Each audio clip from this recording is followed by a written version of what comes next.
ஒருவேளை இன்னைக்கு இவருக்கு ஒண்ணுமே இல்லையே, நான் டெய்லி தானே சபை வார வாரம் தானே சபைக்கு வரேன், என் வாழ்க்கையில ஒண்ணுமே இல்லையே, நான் எப்போ ஆசீர்வதிக்க போறதுன்னு நீங்க கேள்வி கேட்கலாம்.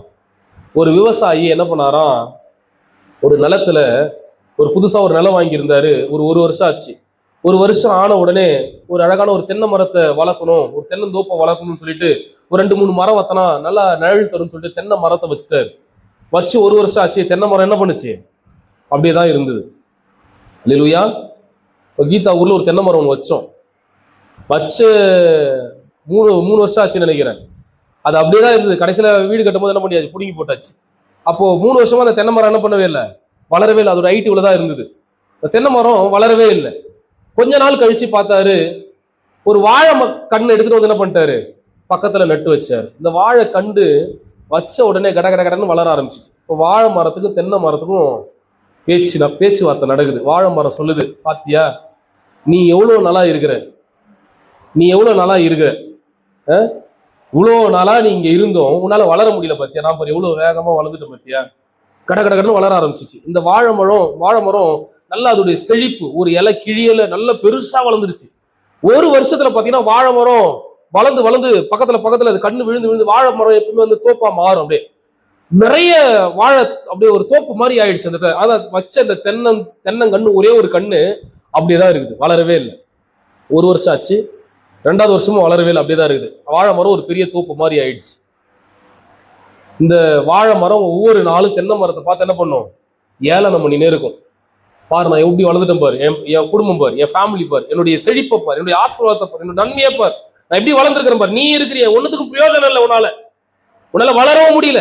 உனக்கு எனக்கு ஒரே மண்ணு தான், உனக்கு எனக்கு ஒரே ஆசீர்வாதம். நீ அந்த வேலை தான் செய்யற, நான் அந்த வேலை தான் செய்யறேன். நீ அதே கம்பெனில தான் வேலை செய்யற, நான் அதே கம்பெனில தான் வேலை செய்யறேன். நான் எப்படி இருக்கிற பாத்தியா, என் கையில மோதிரத்தை பாத்தியா, என் கழுத்துல செயினை பாத்தியா, என் ட்ரெஸ்ஸை பாத்தியா, நான் எப்படி இருக்கிறேன் பாரு. நீ சபன் ஓடிட்டு இருக்கிறிய, உனக்கு என்ன கிடைச்சது? நீ இந்த உலகத்துல தான் வாழ்ந்துட்டு இருக்க, உனக்கு நன்மை வேண்டாமா அப்படின்னு நிறைய பேர் நம்மளை பார்த்து கேட்பாங்க. இந்த வாழை மரத்தை மாதிரி இல்லையா, வாழை மரம் பார்த்து தென்னை மரத்தை கேட்டுட்டே இருக்குது, கேலி கிண்டல் பண்ணிட்டு. ஒரு நாள் வந்தது, ஒரு நல்ல வெள்ளையும் சொல்லியமா நல்ல அழகான ஒரு சட்டையும் வேட்டியை போட்டு ஒருத்தர் வந்து பார்த்தாரு. சுத்தி பாக்குறாரு, வாழை தோப்பா இருக்குது, நல்ல கண்ணு விட்டு கொலை வந்து நல்ல அழகழகான பழம், நல்ல காய்ச்சி போயிருக்குது. பாக்குற சுத்தி பாக்குற, பார்த்தோடனே வாழை மரம் தென்னை மரத்தை பாரு, என்ன டூரிஸ்ட் எல்லாம் தேடி வந்துட்டாங்க பாத்தியா, இங்க பாரு என்னுடைய செழிப்பை பார்த்து எத்தனை பேரை பண்ணிருக்கிறாங்க, வந்து பேசிட்டு போறாங்க பாரு அப்படின்னு சொல்லுது. இவர் போன உடனே பின்னாடியே ஒருத்தர் கத்தியோட வந்தாரு. அல்லேலூயா. இந்த வாழை மரம் தென்னை மரத்தை பார்த்துட்டு இருக்கும் பொழுதே ஒரே வெட்டு, அதுல இருந்த கொலையெல்லாம் என்னாச்சு, வெட்டப்பட்டது. கீழே ஒரு வெட்டு, மரம் மொத்தமா சாஞ்சுது. சாஞ்ச மரத்தை அப்படியே விடல, இலைய தனியா நறுக்குறாங்க. சரி, இலையதான் தனியா நறுக்கிட்டாங்கன்னு பார்த்தா பட்டையெல்லாம் உரிச்சு உள்ள இருக்கிற தண்டை எடுத்து துண்டு துண்டா நறுக்கி கடத்தெருவுக்கு போயிடுச்சு. அல்லேலூயா. ஆனா தென்னை மரம் அப்படியேதான் இருக்கு. ஆமென் சொல்லுங்களேன். ஆனா தென்னை மரத்துக்கு ஒண்ணு தெரியும், நான் நடப்பட்டது நோக்கம் வேற, நான் வளருவேன், ஆனா ஒரு நாளும் வெட்டப்பட முடியாது. ஆமென் சொல்லுங்களேன். நான் காலமாய் கனி தருவதற்காக நான் என்ன பண்ண, ஆண்டவரே நிஜமான என்ன நட்டு வச்சுருவேன். இன்னைக்கு நீங்களும் நானும் தான் தென்னை மரம், உலகம் தான் வாழை மரம். ஆமென் சொல்லுங்களேன். ஒருவேளை உங்க பார்வைக்கு அவங்க வேகமா வளருவதை போல தெரியலாம், ஆசீர்வாதமா இருக்கிறத போல தெரியலாம். அதுதான் இங்க சொல்றாரு பிரசங்கி. அந்த வசந்த வாசிகளை முடிச்சிடுறேன்.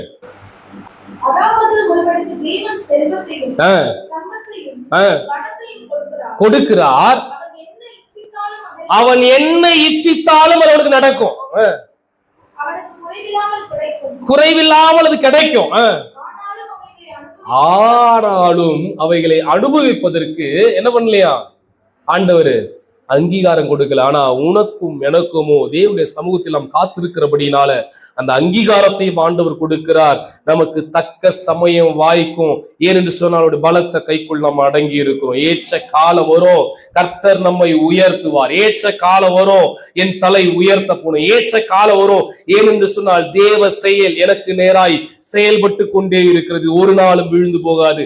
நான் வளர்ந்தேன் அப்படின்னா தென்னை மரமா தான் வளருவேன், காலமா கனி கொடுப்பேன். எவ்வளவு புயல் வந்தாலும் சாயாது, அல்லேலூயா. எவ்வளவு இடிச்சாலும் ஒண்ணு ஆகாது, கடைசி வரைக்கும் கனி கொடுக்கிற ஒரு தென்னை மரமாய், ஒரு பனை வசனம் சொல்லு, பனையை போல செழிப்பானா. இதெல்லாம் ஒரே ஃபேமிலி தான், தென்னை மரம் பனை மரம் ஒரே ஃபேமிலி. நீதிமான் பனையை போல செழிப்பான். கர்த்தர் அப்படி நம்மை ஆசீர்வாதமா வைப்பார். ஒண்ணுதான், தேவாலயத்திற்கு நீ வரும்பொழுது நீ எப்படி வருகிறாய், இதுதான் உன் வாழ்க்கையின் ஆசீர்வாதத்தை டிசைட் பண்ணும். கர்த்தருடைய சமூகத்தில் வருகிற நீ எப்படிப்பட்ட மனநிலைமையோடு கூட வருகிறாய், அதுவே உன்னுடைய ஆசீர்வாதத்தை கர்த்தருடைய சமூகத்துல. இது சாங்ஷனா இல்ல நோ சாங்ஷன் இல்ல, நான் இது சாங்ஷன் பண்ணல, இதை கேன்சல் பண்றேன்னு சொல்லிட்டு கையெழுத்து போறதுக்கு ஏதுவா இருப்பது ஒன்னே ஒண்ணுதான், நீ தேவாலயத்திற்குள் வரும்பொழுது எப்படிப்பட்ட மனநிலைமையோடு கூட வருகிறாய். அல்லேலூயா. இன்றைக்கு கர்த்தருடைய வார்த்தையை நாம் கேட்டோம். கர்த்தர் நம்மை ஆஸ்வதிப்பாராக. என் அன்பு சகோதரி சகோதரியே, ஒருவேளை இதுவரைக்கும் உடைய மனநிலைமை வேற மாதிரி இருந்தது அப்படின்னா இன்னிலிருந்து நீங்க அதை மாற்றிக்கொள்ளுங்க. கர்த்தருடைய சமூகத்தில் அவருக்கு உண்டான கனத்தை கொடுக்க கற்றுக்கொள்ளுங்க. உங்களுக்கான ஏற்ற காலம் வரும்பொழுது கர்த்தர் உங்களை ஆசீர்வதிக்கிற தேவனாய் இருக்கு.